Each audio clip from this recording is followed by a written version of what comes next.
to the bereaved. Bring forth courage for all those who are risking their lives to help others. Bring forth generosity of spirit and substance to aid those in need. Transform our broken hearts so that we might be agents of love in the coming days and months. In the name of all that is holy and life-affirming and life-sustaining, we say, Shalom, Salam, Om Shanti, Sat Sri Akal. Amen. Blessed be.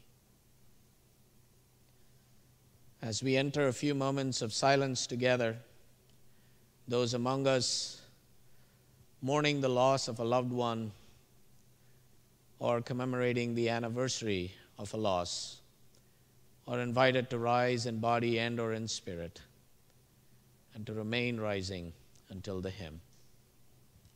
Let us enter the silence together.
All right.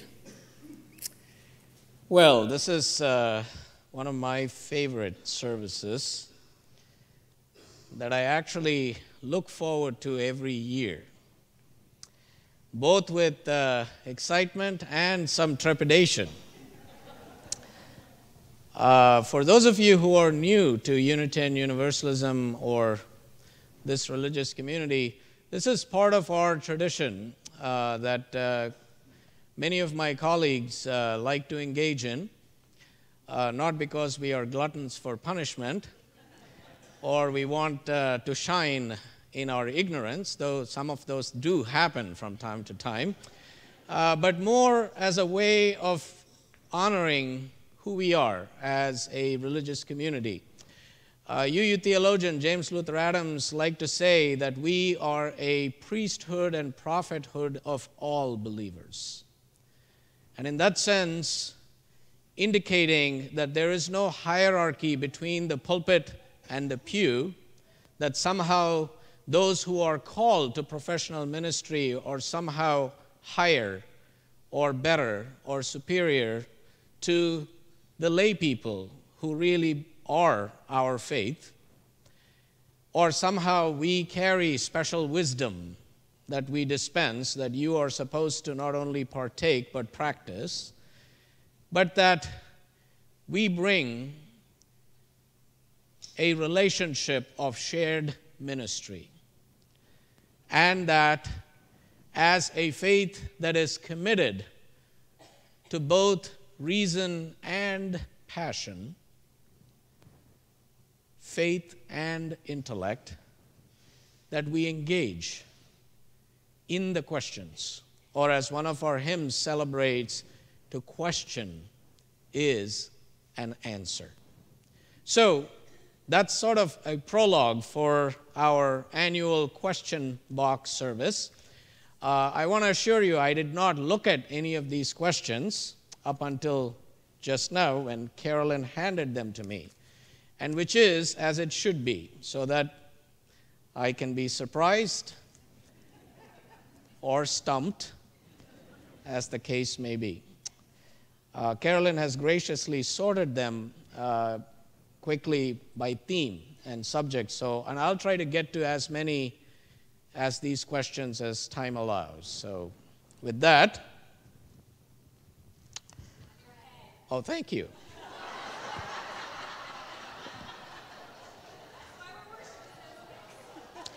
That's why we have worship associates, you see, because they know I need all the help I can get. Thank you. This is a great question to start us off, and I thank the person who came up with this question in advance. Why do kids have to sit in service? That is a very good question. So, as a worshiping community, we welcome people of all ages to join in worship. Even though we have religious education programming for our children and our youth, happening sometimes simultaneously with worship, we also have worship that's open to everyone. This morning, for example, we have among us children and youth, which is great. I was delighted to see some of them walking in. Now, do they have to sit in service? Okay.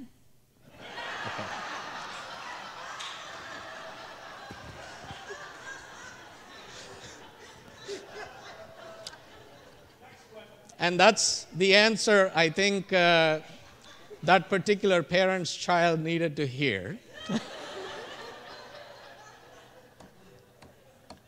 But having said that, worship is a collective act that a community engages in. Every Sunday, it is the focal point of our coming together, our being together, and our being a community of spirit and service. And it is through that act that we feel and experience not just the sense of our own community, but the sense of the holy. Whatever you may wish to call it or not, it is still present. And by learning to do that, we develop a deeper connection to our faith community, which is why worship is one of the most important corporate acts that any religious community, whatever the theological stripe, engages in. So I would encourage our children and youth to recognize the importance, even though I recognize the things we do will bore you to tears. I know that. I feel that sometimes. As I am preaching, I think, what on earth am I subjecting them to? So I appreciate your patience and your willingness to work with us and learning to be in community together. And also for adults to learn, to stretch a bit, to not just see somehow that this space is our copyrighted space and that children are an intrusion somehow, just because they make a comment or may gurgle or cry or laugh or are restless. Finding ways to still be present and still is part of our spiritual practice. And when we do that well, we become truly a multi-generational worshiping community. So thank you for that good question. Will church have more activities in third grade? That is a very specific question. And I see Tim Atkins, our Director of Lifespan Religious Education, going, thumbs up, yes. What's with the doors locked? Yes, indeed. We've been having some software issues with the building locks, partly because it's rather dated software, and also because we're trying to transition to a new system with ADT. You may have seen some good security measures being put in place, thanks in part to a very generous grant from the Montgomery County that we received, a matching grant that we were able to put to good use. So we're now transitioning from the old system to the new system, and you happen to be in that liminal space this weekend. So thank you for your patience. That's why we're trying to keep the doors propped open or coming up with other solutions while we make that transition, which hopefully will be done this week. Why aren't more of the social justice activities of Cedar Lane mentioned on the website? That is also a very good question. As some of you may know, we transitioned to a new website last year. And while a lot of hard work went into it, and it was intended to be a creative, interactive platform that would not only be a way for us to know more about what's happening within our community, a source of information, but also, more importantly, be a portal to the world, to tell the world who we are and what we're about and what we're engaged in. It is still a work in progress. And over the summer, our Director of Communications and Membership Engagement, Sarah Davidson, made some good changes and additions to the website, and you will be seeing more of them, including a more comprehensive list and description of the many social justice ministries we are engaged in. All right, this is I'm very concerned about the pledge drive shortfall. Why do you think that has happened? The capital campaign did well. Was it a mistake to do both? Was it a mistake to do both fund drives at the same time? Thank you for that question. Yes, we are looking at a gap between what we aspired to raise through our annual campaign this year and where we are right now. The stewardship and capital campaign team has been working very hard to reach out to you, members of this religious community, to fulfill your commitments. I don't know what has happened. One of the reasons that you have raised in your question, whether doing both the capital campaign and the annual campaign at the same time may have impacted people's pledges. It could be a reason, though I don't think that's the only reason. People have responded very generously. Some people have pledged incredibly generously, not just to the annual campaign, but also to the capital campaign. So that's also been at play. And also some folks have not been responding to calls, especially because we are trying something different this year, which was to find time to meet with everyone, to actually sit down and have a conversation about what this community means to you. What is it that you value? What is it that you are willing to invest your time, energy, and treasure in making happen? That takes time, but those have been incredibly meaningful conversations that in turn has given us some very good feedback about where we are, how we're doing, what are things that we ought to be thinking more about. But that does take time, but eventually we will only succeed if you respond. So I will use this opportunity for, as this question allows, to say if you have not yet made a pledge this year, please do so.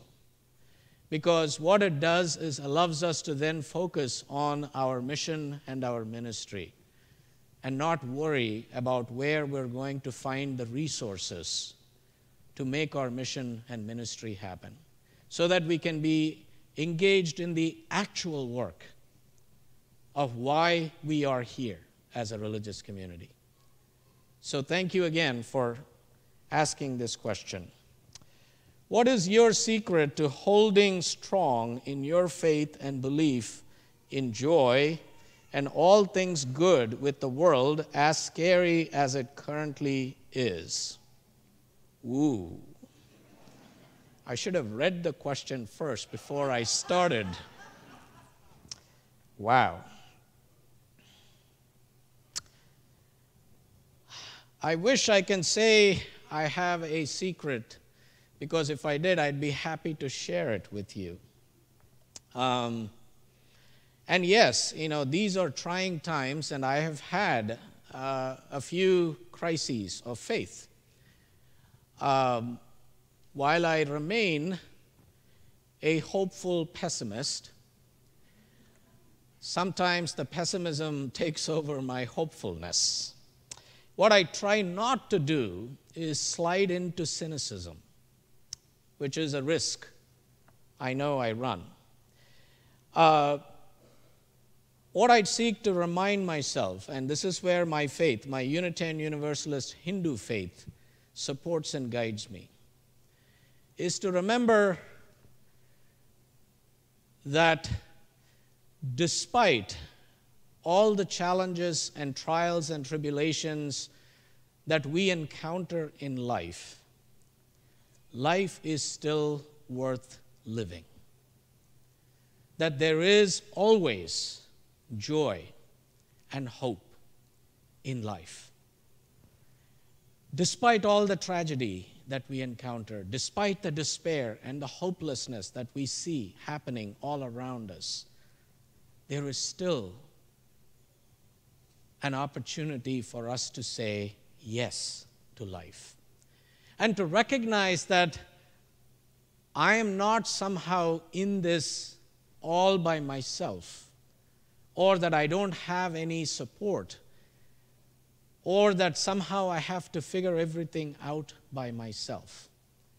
And which is where a deep and sustaining belief that I carry in the holy that I'm comfortable naming God provides me sometimes with that grounding that I sometimes don't feel when I am swept by all that's happening in the world. And when I actually remind myself to breathe and to remember that, and to recognize that I am engaged in this with others, you, for example, it gives me the energy to stay present and to carry forward, even if there doesn't seem to be a clear path forward. Why bother to attend worship services when we are doing so much good elsewhere through Cedar Lane? That is a good question. I think I may have touched on this at the beginning itself. So, as Unitarian Universalists, we are all for doing. One of our mottos is, where deeds, not creeds, guide our lives. We have always been action-oriented, onward and upward forever, as James Freeman Clarke once proudly proclaimed in the early 19th century.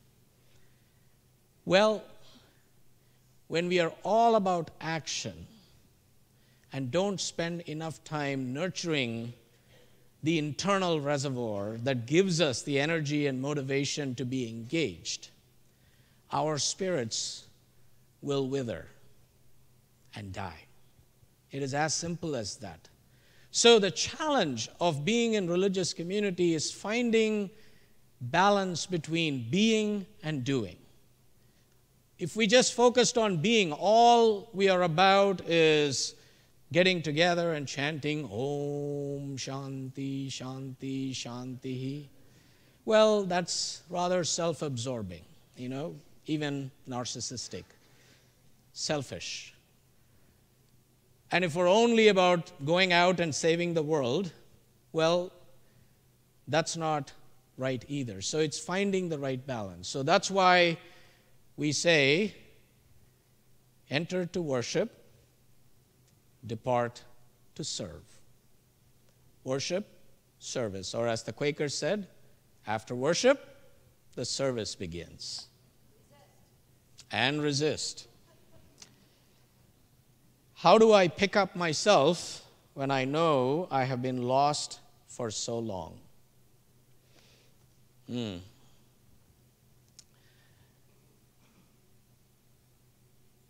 This is where a religious community is so important. I've said this many times. Unitarian Universalism saves lives. How do I know that? Because it has saved my life. It doesn't save souls, friends. Let me be clear about that.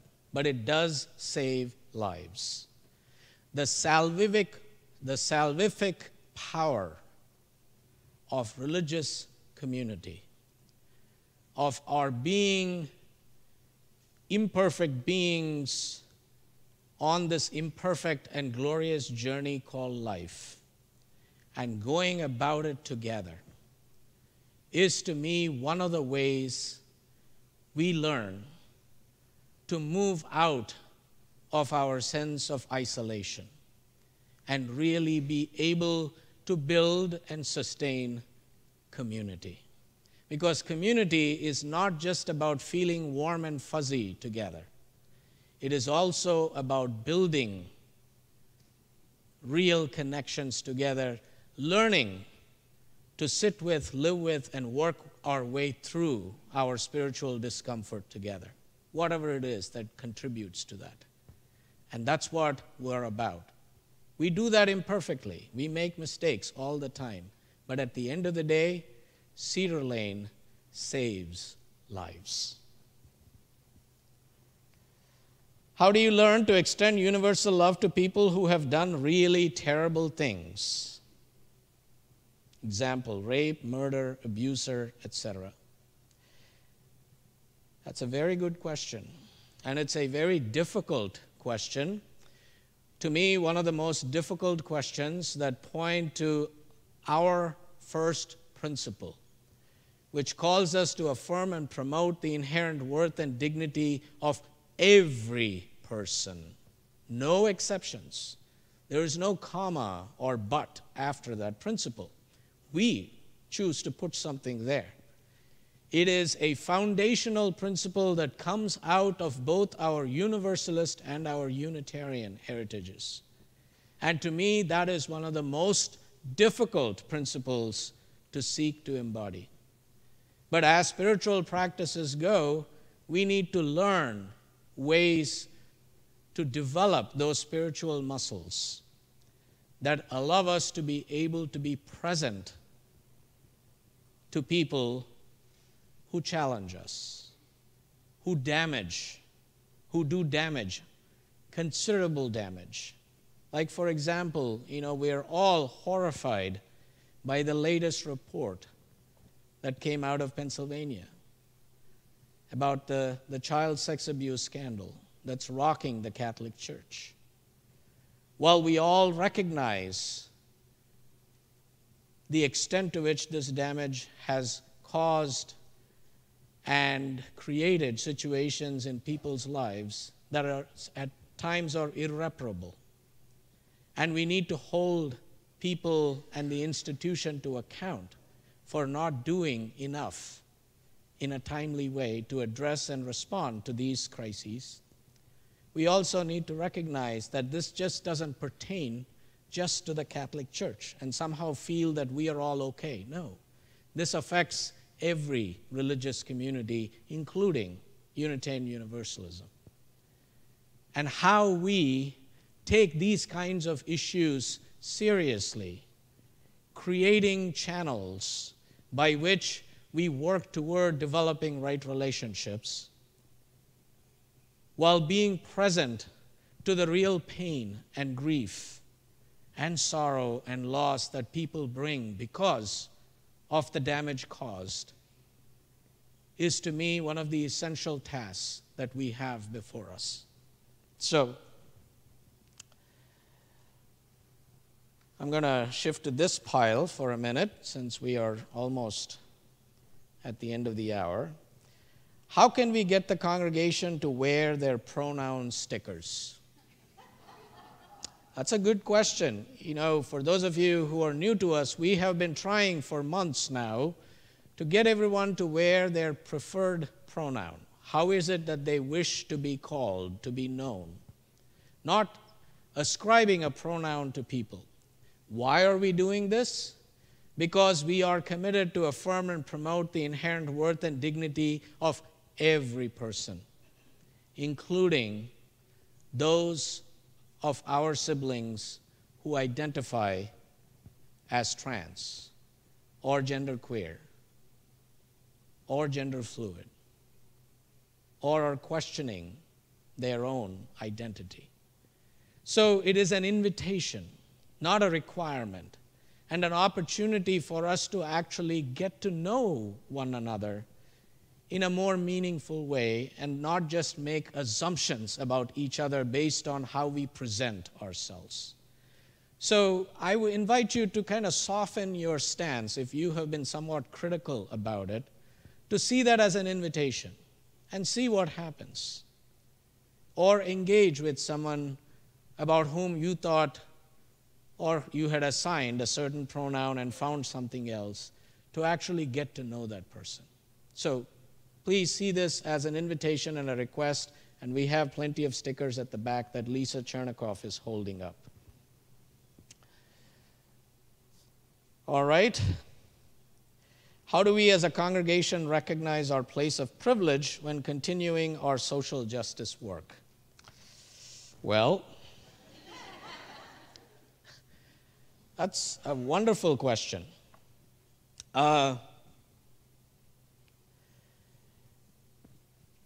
We have privilege. There's nothing wrong about having privilege.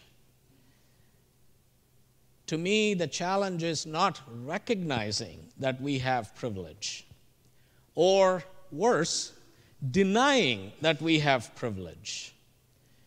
So, as Unitarian Universalists, who are highly educated,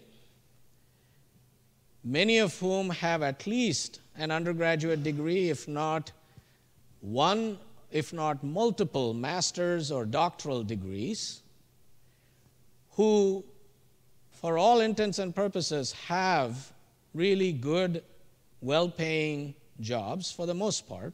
I'm not saying all of us are blessed that way, no, but many of us are, who are of a certain socio-economic situation, who also happen to be predominantly Euro-American.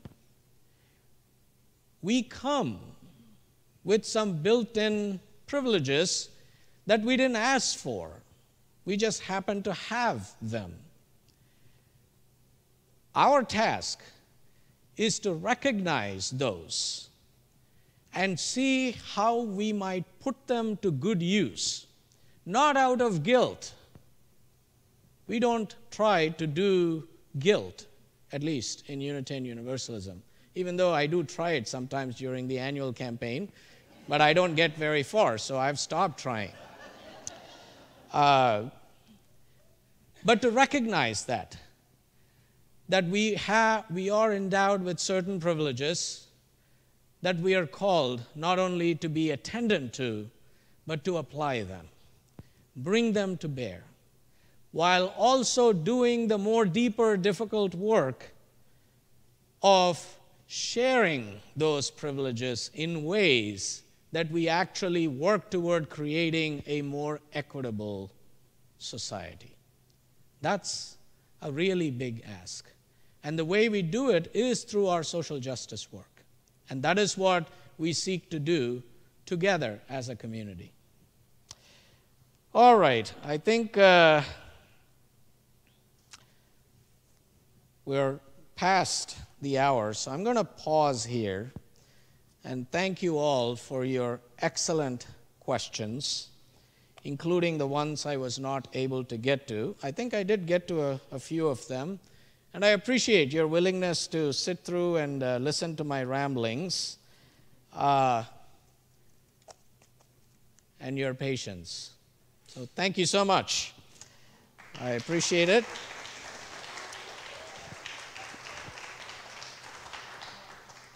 And to be continued, we will, of course, try to compile all these questions, the ones that were answered this morning and those that I didn't get to, and try to share that list with you in one of the upcoming e-news. So you have a chance to actually see the breadth of wonderful questions that you brought together for this service.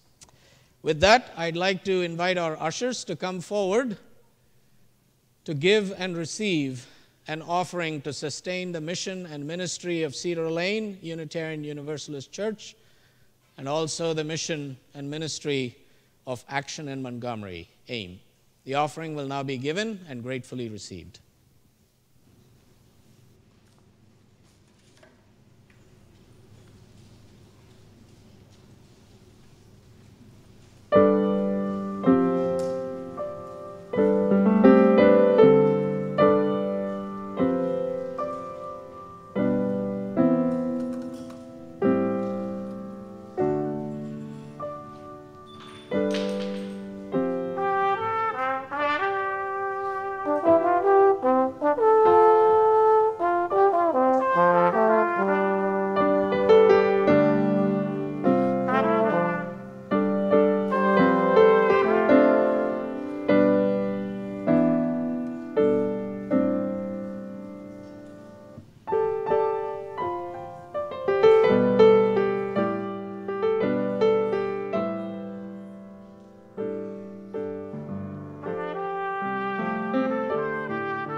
For the gifts we have given and for the gifts that we are, we offer gratitude for the contributions to the work of this ministry.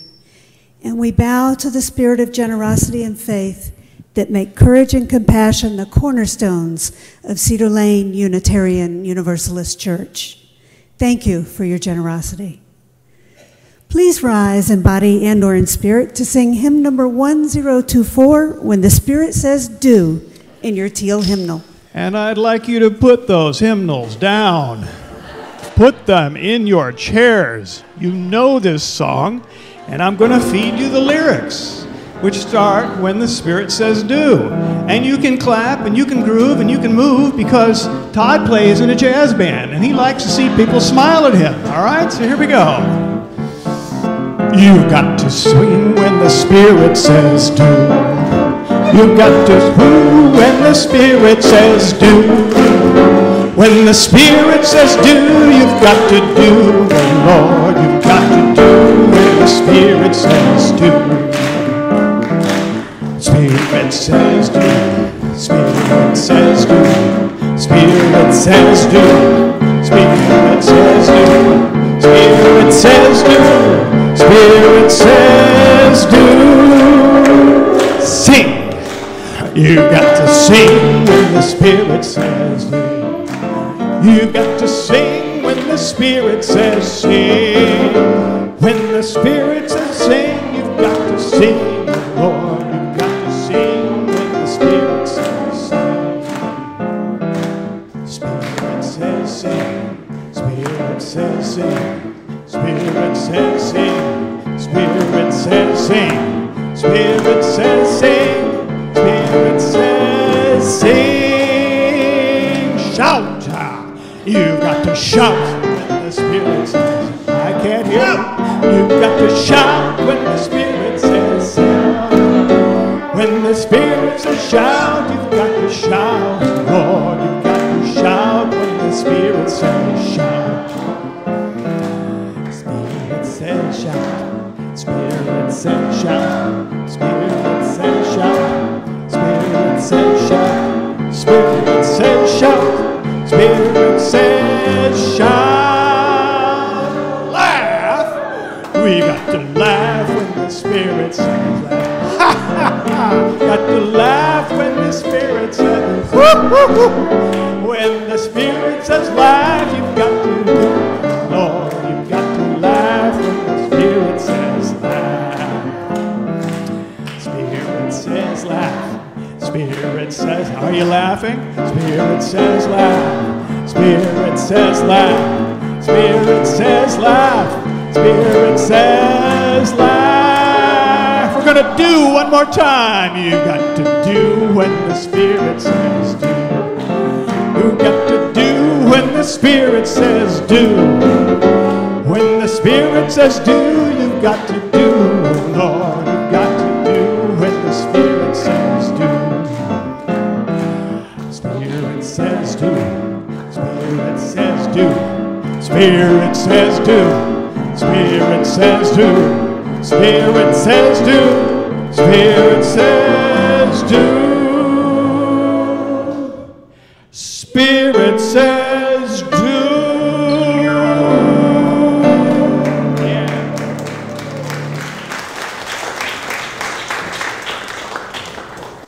Please remain as you are for these closing words from Rainer Maria Rilke. But before I do, I just want to give you a taste of some of the questions I didn't get to, which are really good. Why do good things happen to bad people? Do you have a lost and found department for souls, for your faith? Many of my friends have an interest in Cedar Lane. What are the best points I can make with them about this community? Catholic priests, celibacy. When will the church recognize women? Hopefully soon. Do you think God is definable or undefinable, or could it be both? How do you know if it's a coincidence or God? What is the place of being nice in Unitarian Universalism? It's a core practice. Sorry. Does anyone really believe in universalism? I mean, if there actually is a heaven, Do we think Hitler, Stalin, or even a particularly boring neighbor will be there? That's a good one. How do we continue to live by UU principles when they are not as well known by many people in our congregation? Should our social justice ministry include low-profile issues, such as proposing the practice of some businesses to refuse to adopt cash purchases for purchases? I'm sorry, my eyes are not working. How do we encourage relationships to increase social justice activism? Do UUs resist injustice? And please speak about what is our spiritual connection, duty to the ongoing prison strikes. Wow, thank you. All this could be a whole nother service. I thank you for your questions. And Rilke says, have patience with everything unresolved in your heart and to try to love the questions themselves, as if they were locked rooms or books written in a very foreign language.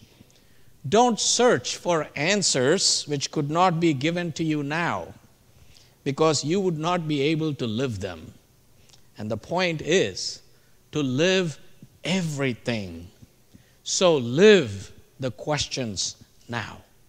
Go in peace. Go making peace. Live gently, love mightily, and bow to the mystery. Take it away, Dr. Sgrecci.